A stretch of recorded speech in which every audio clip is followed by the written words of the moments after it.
So with perfect timing, due to the recent, I guess, Elite Series tournament win by Japanese angler Fujita, in this video we're going to go over the top 10 soft plastic bass lures in Japan as voted by the Japanese anglers. Now, the last few years I've went over the top 10 bait casting and spinning reels, but this year I'm going to go over the top 10 soft plastics. And it's going to be interesting to see what the Japanese anglers prefer versus what we prefer here in America, seeing as America and Japan are the two biggest bass fishing markets in the world. So let's get started. And of course, that takes me over to the Lure Magazine Japan's webpage, and they are starting up with the tackle of the year again. And normally I cover these articles concerning the top voted fishing reels, but this year we're going to start off with the top rated soft plastics in Japan. Alright, so let's get started. And that says Tackle of the Year is a reader voted project held at the end of each year. In Lure Magazine, what are the products chosen by the readers who are actually buying tools? In a sense, it may be said that this is the tool that allows you to catch fish the most. True. Announcing the ranking of the most popular bass fishing soft lures throughout 2024. Alright, so in 10th place, the G-Crack Bellows Gill. Now this is a pretty new design. It's been out for probably less than 5 years, and we've got some copies here in America, but this is the original, the G-Crack Bellows Gill worm. They call this a worm. And it says fascinating rib body that creates complex water flow. The deeply carved rib body generates strong water pressures and waves. The secret to catching fish is to produce intricate and detailed water currents that cannot be imagined from the silhouette. Although it is widely known to use a free rig, it is also popular to use a cat rig for swimming. Here's a close-up. Now, I've never tried this worm. I almost bought some from Tackle Warehouse because they do sell them at Tackle Warehouse. But let me know in the comments if you guys have bought this or this type of soft bait, and has it produced for you. Alright, so 9th place, HP Shad Tail from OSP. 3.1 inch two-tone color. And this looks to be some kind of a combination of the Kitech Easy Shiner and the Kitech Swing Impact little swim bait. That says you can catch them by winding them with a jig head or Caro, or by shaking them down with a downshot rig. Toshinari Namiki often uses it in his Nico rig. It is a high potential shad tail that can be used with any rig. Alright, so basically out of all the swim baits available out there, including Kitech's, the Japanese anglers seem to have picked this OSP shad tail. At least so far.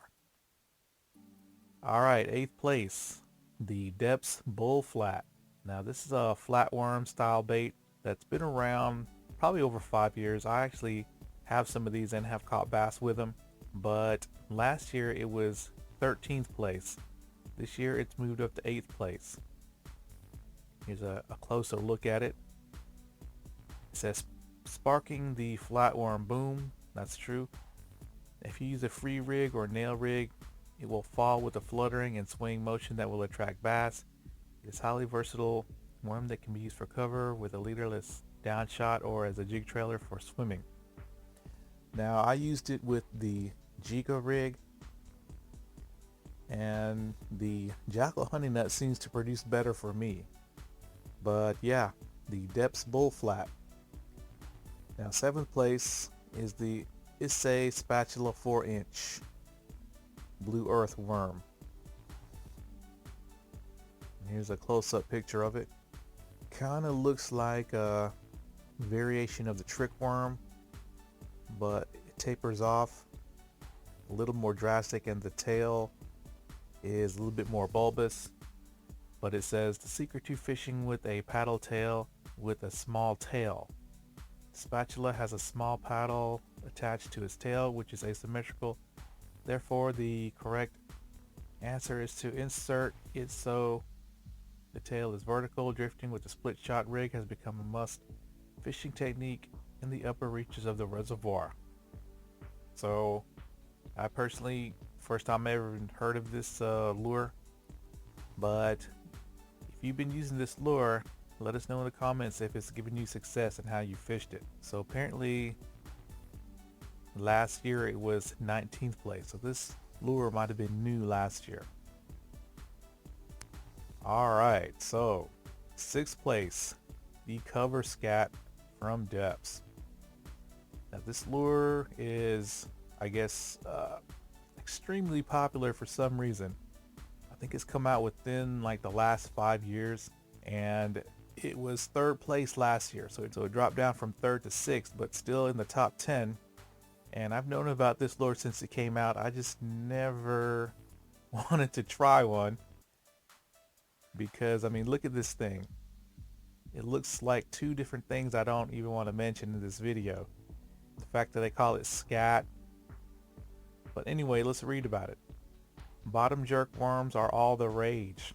Cover scat has become very popular due to the jerking method of leaving the bottom unattended. Despite its popularity, it continues to be difficult to obtain. After casting, wait until the line sinks. The original way to use it is to slide it back into the cover. So yeah, I'm not surprised that this lure is on here, and there have been a few copies already made of this lure here in America. But has anyone used the cover scat here in America? And let me know how you used it and where you used it and how effective was it, because it just looks like a turd. I mean, it doesn't look like any kind of worm or natural animal. It just looks like some kind of a turd. But apparently bass love it. Maybe bass eat turds of other animals, I don't know. But 5th place, 2.5-inch legworm by Yamamoto. And last year it was voted 7th place, so it's moved up.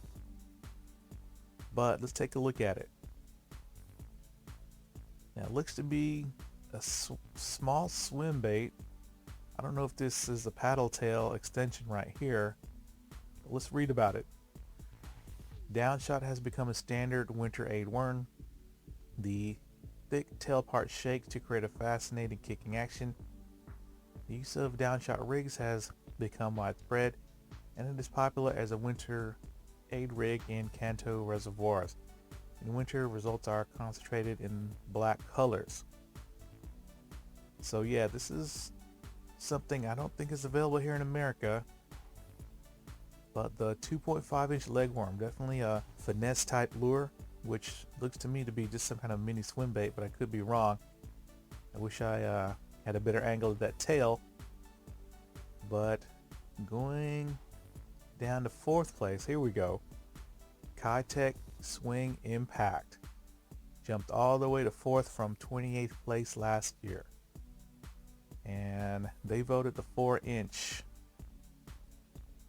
Now surely everyone here in America either knows about or has used the KAETECH Swing Impact, the Swing Impact Fat, or the Easy Shiner. I've used all 3, and they are my preferred soft paddle tail swim baits. Now it says fishable, shad loved by many anglers. The tail firmly grips the water and makes its presence known no matter what rig you use it with. The fine ribs on the body also accent the action. The secret to its popularity is that it is reasonably priced and easily available anywhere in the country. And that's true. They even sold these, I believe, at Dick's Sporting Goods. But no surprise, KAETECH Swing Impact Fat or Swing Impact has made it high on the list. Alright, let's see what the number 3 lure is. We're getting into the top 3. Oh darn, I gotta go to the next page.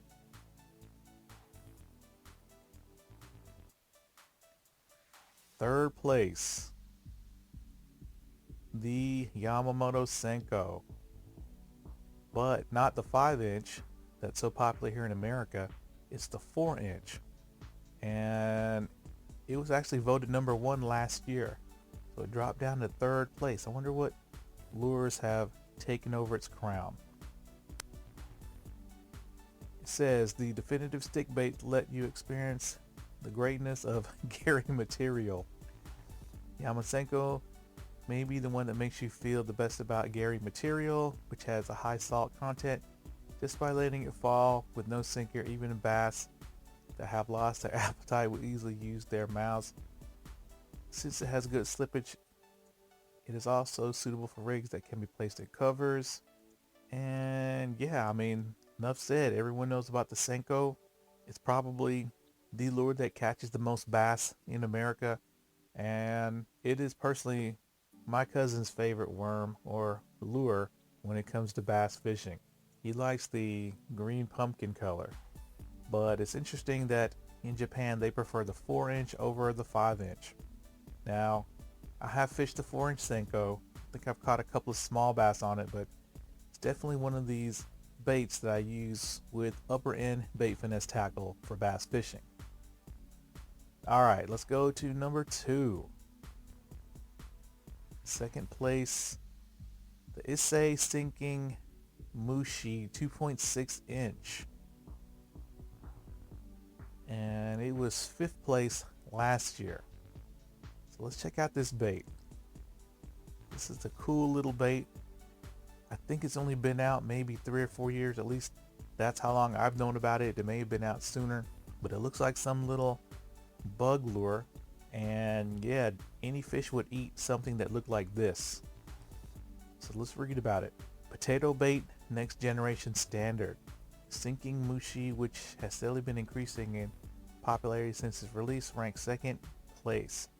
It is also recommended to put in cover as a backslide worm or use it as a bottom jerk. So similar to that cover scat. You can also catch fish by rolling the bottom in airs with current. So 2.6 inch, I wonder how much it weighs. It looks pretty dense. I think I will try one of these. I'm going to see if they have them at Tackle Warehouse in the 2.6 inch. Definitely a BFS lure for sure. But yeah, look at that shape with the appendages. Definitely looks like some kind of bug. Alright, so you guys ready for the #1 voted soft plastic in Japan? It is the JACKALL Flick Shake 3.8. So it was 2nd place last year, and it's popular enough to go up to 1st place. Now let's read about it. Flick Shake's fishing magic never breaks. If you insert a hook into the center, the asymmetrical body will sway and appeal. Fascinating water pushing action that cannot be achieved with ordinary straight worms has not been missed even years after its release. The 3.8 inch model is a versatile salvage rig that can be used in any field. And here's Takuma Hata, and this is his comment. The Flick Shake series has always been chosen as a top tackle of the year, and the 4.8 inch model is already in the Hall of Fame, so this time the 3.8 inch model won the award, so I was highly praised regardless of size. I am grateful that it's been recognized. I am happy that it is still loved by everyone, even after nearly 20 years since its release. This award shows that it's important to create lures that are unprecedented and easy to catch. I recognize it again. So I wonder if he had any kind of hand in designing the Flick Shake, but as you can see, this lure has been around for over 2 decades, and I mentioned it as one of the top 5 bait finesse bass lures, and the 4.8 fished wacky rig caught me my first 5-pound bass and my 2nd TB, and I still remember that day and that fight very vividly. But yeah, the JACKALL Flick Shake, if you haven't heard of it, I definitely recommend that you try it out. They're not very expensive. They are much cheaper than the Senko. And the thing about these worms, as you can see, is the mold is that they're curved and look more natural. But when you combine it with the JACKALL Flick Shake jig head, you can fish it on the bottom and just twitch your rod and make this thing quiver. So yeah, even after it's been out for over 20 years, the JACKALL Flick Shake is still a dominant lure. So let me know what you guys think. Have you used all of these lures? Have you used none of them? Have you not seen some of these lures ever, but they've sparked your attention, like this Issei Sinking Mushi? It's definitely got my attention, and I think I'm going to try to procure some. But yeah, these are the top 10 soft plastics as voted by the Japanese anglers for last year. Now I know the Flick Shake is popular in America. I know the Senko is popular in America, of course. I think the High-Tech, of course, super popular. Now this 2-inch legworm by Yamamoto, never heard of it. Cover Scat, very popular in America, I believe. So popular that they've made direct copies of it by other companies. The Issei Spatula Worm, never heard of it. DEPS Bull Flat, I've heard of it, but don't know how popular it is here in America. The OSP Shad Tail, heard of it, don't know if it's popular in America. And I think the Bellows Gill is pretty popular here in America. Alright guys, there we go. And I will of course be doing the tackle of the year for the rods and the reels as soon as the articles are released. Thanks a lot.